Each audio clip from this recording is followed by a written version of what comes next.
Baik, bagi mengulas lanjut, kita bawakan pakar kita pada pagi ini, Datuk Dr. Madeline Burma, penganalisis ekonomi yang bersedia di talian pada ketika ini. Selamat pagi, Dr. Madeline. Datuk, terima kasih kerana bersama dengan kami pada pagi ini. Topik ini cukup penting.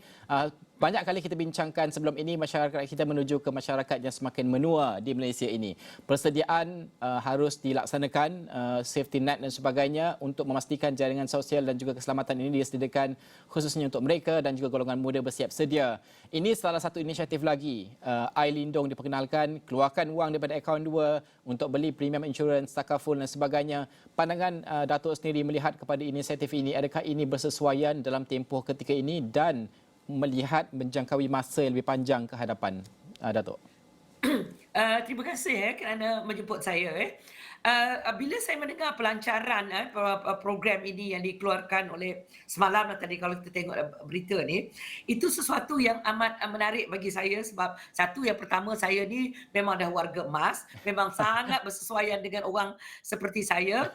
Yang kedua, saya antara mereka yang banyak melakukan kajian semasa COVID ya, khususnya di kalangan B40 dan mereka yang berpendapatan rendah, dan saya melihat bagaimana ya kesan COVID ini terhadap kita. Satu, kepada mereka yang sudah bersedia, yang sudah ada cukup perlindungan, sama ada dari segi insurans dia ke, ataupun dari segi simpanan dia, ataupun dari ada yang dah ada pension. Yang kedua ialah di kalangan mereka yang ada tetapi tidak mencukupi, dan di situ kita melihat desakan untuk mengeluarkan simpanan mereka ataupun desakan semasa COVID ini begitu mendesak sekali. Jadi bagi saya memang saya mengalu-alukan ya usaha yang dilakukan oleh kedua-dua tadi kalau kita dengar kedua-dua KWSP tadi dan juga Kementerian Keuangan yang telah melancarkan iLindung di bawah platform EPF ini, KWSP ini. Jadi bagi saya memang saya mengalu-alukan. Cuma yang saya khawatir ya, sebab premium yang dikatakan tadi, dia kata sangat rendah, dia kata. So saya begitu mengharapkan sebab mereka yang betul-betul memerlukan benda ini ialah sebenarnya di kalangan B40 ke bawah. Jadi ini memang penting bagi kita ya. Ya. Datuk, kalau Ya. melihat ataupun kita meneliti kepada isu ini, rakyat kita berdepan kesukaran dan juga apabila perlu memilih bayaran insurans takaful atau makanan, dan sudah tentu makanan akan jadi pilihan utama. Bagaimana untuk ianya diperluaskan, Datuk? Sangat penting ya. Ini satu dilema, dia dilema yang sering dihadapi mereka yang berpendapatan rendah ya. Apatah lagi semasa COVID. Saya tidak pernah terbayang di negara kita di mana kita terpaksa membuat pilihan makanan atau benda lain ya. So jadi bagi saya kali ini memang satu perkara yang perlu dididik juga selain daripada mengajar mereka untuk menabung dan sebagainya. Financial literacy itu sangat penting khususnya pada masa sekarang, sebab bagi setiap RM1, sebab ramai di kalangan kita yang memang rakyat kita yang menerima bantuan semasa banyak bantuan yang diberikan oleh kerajaan ya, so dalam bentuk kewangan dan sebagainya. Bagi saya ini peluang yang terbaik untuk mereka betul-betul belajar bagaimana untuk mengagihkan, memprioritikan. Saya tidak mengatakan jangan makan dan sebagainya, tapi bagi saya perlu ada kepintaran, kebijaksanaan, dan di sini saya rasa perlu ada macam yang perlu ada yang saya sebut tadi, literasi keuangan. Bagaimana mereka perlu mempelajari dari kalau duit RM1 tu berapa sen yang perlu diagihkan untuk makanan, untuk tabungan, dan selain daripada tabungan dan juga insurans. Sebab ramai di kalangan kita yang mengatakan insurans ini adalah pilihan yang terakhir. Tapi dalam zaman sekarang, macam tadi disebut ya, penuaan, tak lama lagi 30% daripada rakyat Malaysia akan tua, dan disebabkan KWSP ramai yang dah keluarkan. Jadi saya rasa ini suatu yang perlu difikirkan dengan mendalam lah ya. Jadi Datuk, iLindung ini Ya. salah satu langkah baru. Tetapi bagaimanakah kerajaan boleh melaksanakan kajian semula yang kukuh ke atas dasar ini supaya ia dapat menyediakan sistem sokongan sosial yang lebih baik untuk penduduk yang kita kata semakin menua ini? Betul. Sebenarnya kajian-kajian ni saya daripada universiti memang saya suka kajian, tapi jangan terlalu lama membuat kajian.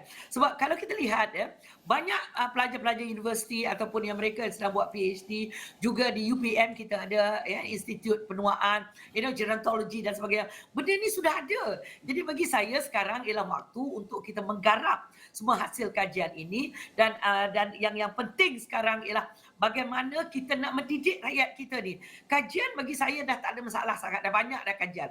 Cuma bagaimana kita nak mendidik rakyat kita ni untuk memahami bahawa insurans itu penting, simpanan itu penting. Ramai yang sangat gembira bila dibenarkan mengeluarkan hari itu daripada KWSP mereka, bila ada orang yang tak benarkan, kata kita lewatkan sikit pengeluaran, mengamuk dan sebagainya.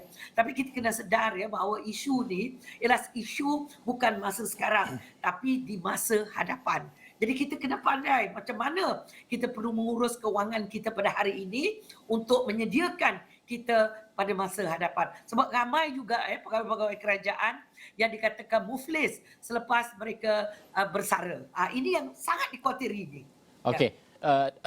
Datuk, topik muflis ini sangat menarik. Saya nak minta Datuk tunggu di talian kerana saya nak membawakan Haris ada data terkini berkaitan dengan kependudukan ataupun populasi di Malaysia ini untuk kita faham berapa ramai golongan tua kita ada, berapa ramai golongan muda, kadar kelahiran kita, supaya kita faham populasi ini, apa yang perlu kita laksanakan. Kita dengarkan dulu datanya. Haris. Ya, Najib, Nina dan juga Datuk Madeline, sudah tentu kalau kita memperincikan ataupun melihat kepada ke arah Malaysia, sebuah negara menua, pelbagai perkara perlu diteliti. Termasuklah kita melihat dari segi bagaimana polisi serta dasar yang perlu dilaksanakan.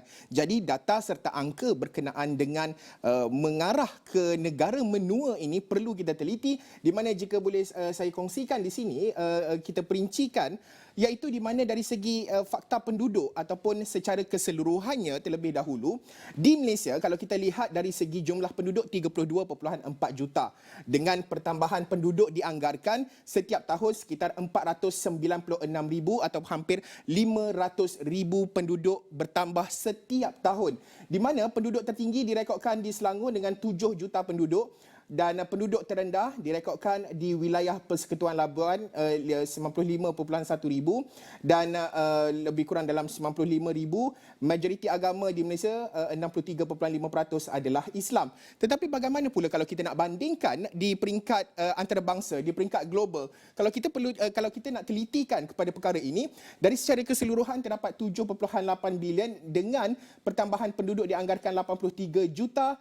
Dengan China merekodkan jumlah penduduk tertinggi 1.4 bilion, Vatican City 801 penduduknya, iaitu penduduk terendah ataupun negara yang merekodkan penduduk terendah dengan agama yang majoriti agama adalah 31%, iaitu Kristian.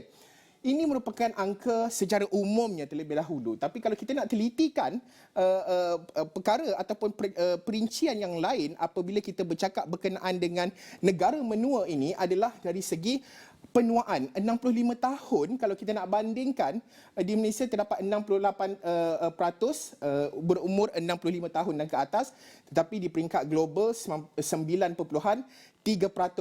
Penduduk tua tertinggi kalau kita lihat Perak 8.9%, kerana kita tahu ada laporan-laporan antarabangsa yang menyatakan bahawa retirement city lah bandar untuk mereka yang bersara, yang nak berehat, masih lagi mempunyai akses kemudahan. Jadi ini antara polisi-polisi yang kita perlu perincikan, di mana Perak merekodkan 8.9% penduduk tua tertinggi, iaitu 65 tahun dan ke atas. Penduduk muda di Putrajaya 38%. Dengan jangka hayat secara keseluruhannya, kalau kita nak telitikan, kalau nak bandingkan Malaysia dengan di peringkat global, di Malaysia jangka hayat adalah 75.1, di mana di peringkat global adalah 72 tahun. Jadi jumlah ataupun jangka hayat penduduk Malaysia adalah melebihi purata di peringkat global, iaitu 75.1 tahun. Dan penduduk paling padat sudah tentu kalau di Malaysia kita melihat di Kuala Lumpur serta Putrajaya, dan di peringkat global adalah Macau dan juga Monaco. Jadi ini merupakan angka-angka penting. Jadi penting untuk kita perincikan apakah bentuk polisi serta dasar yang perlu dilakukan mengarah ke negara menua ini. Najib, Nina serta dengan Datuk Madeline. Datuk Madeline, terus saja kepada soalan ini daripada data tersebut. Kenapa Datuk melihat dan juga pada pandangan Datuk sendiri pentingnya populasi kita yang lebih besar dan pada masa yang sama bagaimana untuk mengurus penduduk yang ramai ini kerana kita tidak mahu hanya di Putrajaya ataupun di Selangor saja yang padat di satu kawasan saja tetapi di kawasan lain tidak padat dan sebagainya. Bagaimana agihan ini boleh dilakukan, Datuk? Okey, isu demografik ini adalah satu isu fenomena yang kita dah boleh kita boleh ramalkan ya. Ini sangat penting ya. Tadi disebutkan tentang taburan penduduk. Bayangkan kalau di Sarawak lagi ya dengan keluasan yang begitu besar sedangkan density penduduknya masih rendah lagi ya. So jadi kita tidak bercadanglah sebagai sebuah negara untuk melakukan transmigrasi seperti di Indonesia pernah lakukan transmigrasi daripada Pulau Jawa ke negeri-negeri lain. Tetapi apa yang ketara di sini ialah biasanya penduduk akan menjurus ke kawasan di mana berlakunya pertumbuhan ekonomi yang pesat ya. So jadi kalau pembangunan ekonomi itu seimbang antara negeri antara kawasan, maka saya rasa agihan penduduk itu, taburan penduduk itu akan lebih setara dan juga tadi disebut Perak ya antara negeri di mana untuk golongan yang nak retire. Saya nak menarik balik kepada cerita tentang penuaan ni. Dia ada 4 kategori tua ni yang perlu kita ambil perhatian untuk membuat dasar. Saya nak menyebut ni 60 ke atas ya. Ada 4 kategori. Yang pertama tu yang baru tua tu yang kita kata mereka tua tetapi aktif. Dia tak ada masalah. Sakit tak ada, semua tak ada ya. So ini yang baru ya. Yang kedua ialah mereka yang tua tetapi umur dah tua tetapi dah mula menampakkan sakit. Sakit lutut lah, sakit dan sebagainya. So itu dah mula nak minta ubat tu. Itu dah kos perubatan dah mula tinggi. Yang ketiga, yang sudah disable. Yang mananya mereka mungkin di kalangan anda, saya baru pergi ke hospital UKM semalam. Di situ saya dah nampak mereka ni yang ada bertongkat, yang perlu wheelchair, yang itu kita kata dah tahap yang ketiga. Dan mereka dah mula memerlukan care, penjagaan ataupun what we call rehabilitative atau curative. Dan yang terakhir sekali, dia tidak kira umur ni, yang disable, yang mereka sudah terlantar. Jadi bayangkan kalau kita retire umur 60. Sedangkan jangka hayat disebut tadi 75 tahun. Kita ada lebih 15 tahun. Kalau kita tak ada duit, kita mengharapkan anak, kita mengharapkan cucu. Saya tak ada anak, saya tak ada cucu. Bayangkan orang seperti saya. Maka saya perlu merancang dengan lebih awal. Walaupun ada cucu, walaupun ada anak, kita dah tak boleh mengharapkan mereka. Bonus kalau dia bantu kita. Sebab mereka juga perlu merancang kehidupan mereka. Jadi di sini pentingnya apa yang dilancarkan oleh kerajaan negeri. Maknanya sebelum kita sampai ke 4 tahap tadi, biar pada peringkat awal ini kita bersedia dengan di peringkat yang lebih awal lagi yang muda-muda macam you all ni. Saya tengok muda terang-tantang lagi tu. Kena fikir baik-baik tu. Datuk, betul lah yang dikatakan oleh Datuk, perlu ada penelitian dalam pelaksanaan dasar dan sebagainya. Purata hayat Malaysia seperti yang kita lihat tadi 75.5 tahun lebih tinggi daripada purata dunia global kita lihat 72 tahun. Bermakna kita akan lebih ramai warga tua. Jadi apa yang boleh kita lakukan supaya masalah yang Jepun hadapi contohnya tidak kita hadapi dan bagaimana nak pastikan golongan ini akan terus menjadi penyumbang ekonomi, Datuk? Okey, sebenarnya bila kita berbincang tentang isu penuaan ini ataupun isu-isu lain, kita ada 5 perkara yang perlu kita lihat dalam konteks sumbangan kita kepada negara. Pertama, adakah kita akan menjadi golongan tua yang produktif dari segi ekonomi dulu? Adakah boleh menyumbang dari segi ekonomi? Jangan hanya sebagai penerima. Apa yang boleh kita sumbang? Nombor 2 ialah dari segi kesihatan. Mesti kita healthy. Mesti kita sihat. Macam saya ni, ya ampun, macam-macam penyakit dah. Semalam kalau sekali makan ubat tu satu gerabak ubat. So, jadi orang seperti saya ni kena jaga kesihatan dari peringkat awal. Bukannya esok nak jumpa doktor baru hari ni, baru cari, baru hari ni nak puasa lah sebab besok nak ambil ubat darah. Dia tak main macam tu. Itu dari segi kesihatan. Healthy aging. Yang ketiga, social. Dari segi social, what are you as a person? What kind of life are you living? Ataupun duduk kat rumah hanya cuma tengok sinetron saja. Jangan marah orang sinetron. Tengok sinetron tak apa, yang penting otak berbuah. Nombor 4 ialah dari segi what we call in terms of our apa ni, agama. Dari segi agama, spiritual. Are we healthy spiritually? And then yang kelima mungkin yang kita boleh lihat juga dari segi persekitaran. How can we assist golongan masyarakat kita? So maknanya banyak golongan tua ni boleh lakukan dan juga libatkan diri Ya. dari segi ekonomi, dari segi sosial, dari segi tadi saya sebut whatever spiritual dan juga alam sekitar dan sebagainya. So banyak yang boleh dilakukan dan juga yang penting sekarang kita jangan hanya mengharapkan penjagaan ini kita hanya biarkan, kita kata ini tanggungjawab, kita kata oh kita ada anak, jangan fikir macam tu. Kita kena fikir kita jaga kita Ya. dalam senario semasa. Ya. Betul itu Datuk. Walaupun Datuk ada berkata tadi kami masih muda tapi kami perlu Perlu bersiap sedia juga. kami perlukan perancangan yang lebih awal kerana Betul. kerana since sejak pandemik apa-apa sahaja boleh berlaku Berlaku, dalam betul. waktu tiba-tiba. Jadi apakah langkah-langkah yang boleh diambil oleh kerajaan mahupun badan-badan organisasi sedia ada kerana topik pusat jagaan warga tua masih tebu untuk rakyat Malaysia. Tidak kira premium ke tidak. Jadi apa pandangan Datuk? Okey, isu pempenuhan balik pada cerita pusat penjagaan Kalau kita lihat di negara kita memang bila kita nak menyebut perkataan hantar ke rumah orang tua pun kita tabu tau. Nanti orang. Tapi sebenarnya sudah ada trend ke arah itu sebab yang pertama ialah kita lihat konsep dia ialah penjagaan.